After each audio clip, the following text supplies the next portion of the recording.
Hello, welcome to Earl's Colne Baptist Church. This is the third week and final week in our series looking at God's good earth, how we might as Christians care for creation. So we started off in our first Sunday and then the video to follow that up, looking at what creation means to Christians, how we have this idea of stewardship, which is not that God just gives us the earth to rubbish, to trash, but how he gives us responsibility to look after it.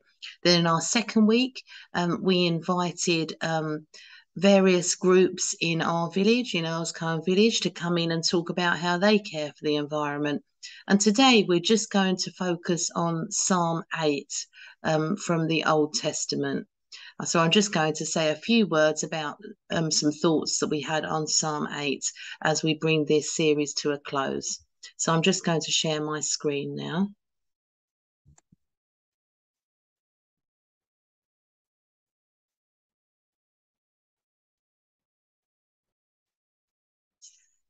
So the Psalms are a collection of poems or songs that people from the ancient Israelites collected together.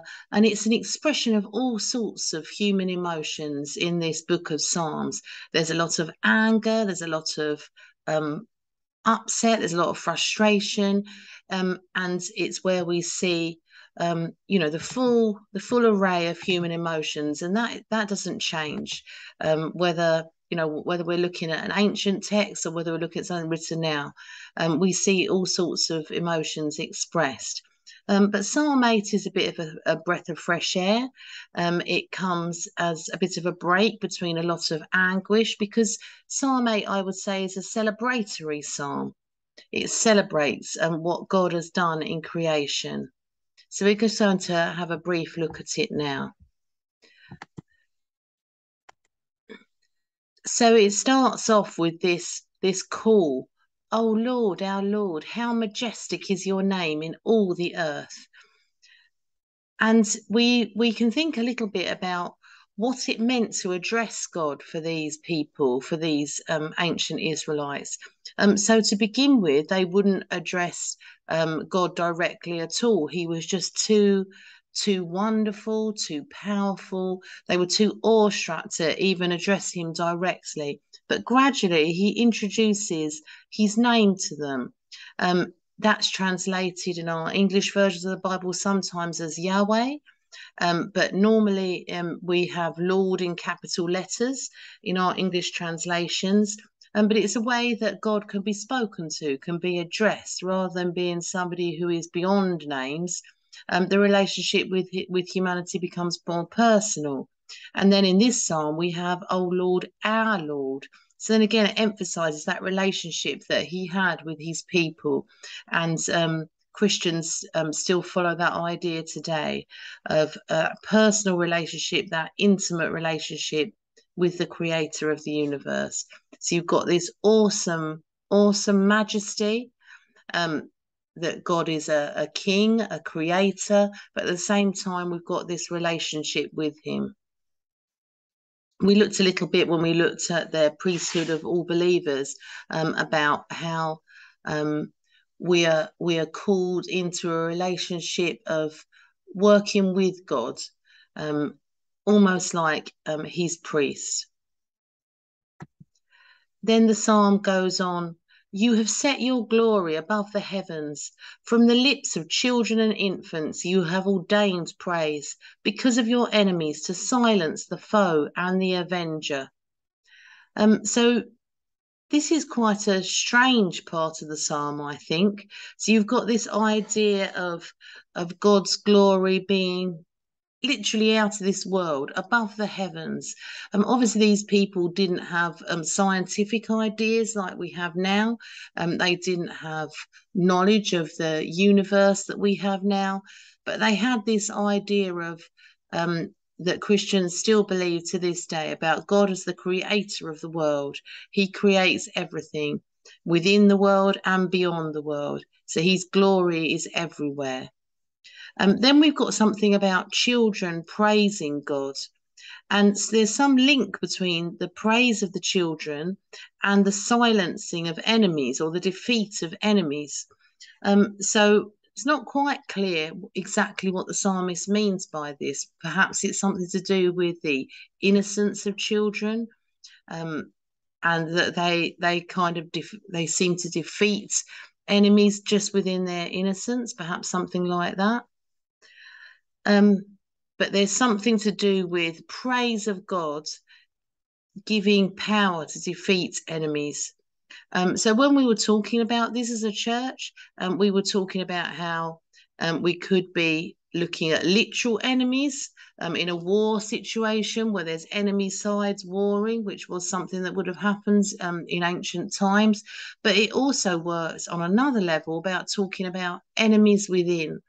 Um, so perhaps we all struggle sometimes with doubts and fears. So God can also help us to defeat these as well. Perhaps something of the innocence of children or being childlike can defeat these things that are out to attack us, let's say. Then the psalm goes on. When I consider your heavens, the work of your fingers, the moon and the stars which you have set in place, what is man that you are mindful of him, the son of man that you care for him? You made him a little lower than the heavenly beings and crowned him with glory and honor. So we've got this handmade world, um, not literally perhaps, but we have this image of God creating things very intimately. He's very involved with his creation, even though he's majestic and he doesn't need to create lower beings. He wants to. He takes love in it. He takes care in it. He's a caring creator, a loving creator, an involved creator. And so the psalmist just wonders how this almighty, powerful, perfect God could care for someone so insignificant as human beings. But human beings, as we saw when we looked at the opening of Genesis at the beginning of our Bibles, they've got this special privileged place not to be tyrants over the rest of creation, not to destroy, not to exploit other animals and nature, but to care for this special privileged place that God has given human beings to care for the rest of the world. So the human beings have been crowned. So there is a sense that we share in something of God's majesty. We share in something of his glory. We're not gods, but we share in something with him. We have this privileged place in creation. The psalm continues, you made him ruler over the works of your hands. You put everything under his feet, all flocks and herds and the beasts of the fields, the birds of the air and the fish in the sea, all that swims the paths of the seas. So I like this picture that looks like a shepherd looking out over the horizon, looking out at what God has made. So the shepherd imagery is very common in both the Old and New Testaments. Later on, of course, we meet Jesus in the form of the Good Shepherd. So humans have this shepherding role, this role of looking after all different creatures. And we see there's some knowledge of different creatures here. We have as some people in our congregation were commenting, there's knowledge of how fish migrate. There's close observation of nature and how humans have this privileged position within nature. We're rulers, but that gives us a responsibility to care, as we've been talking about over the last few weeks.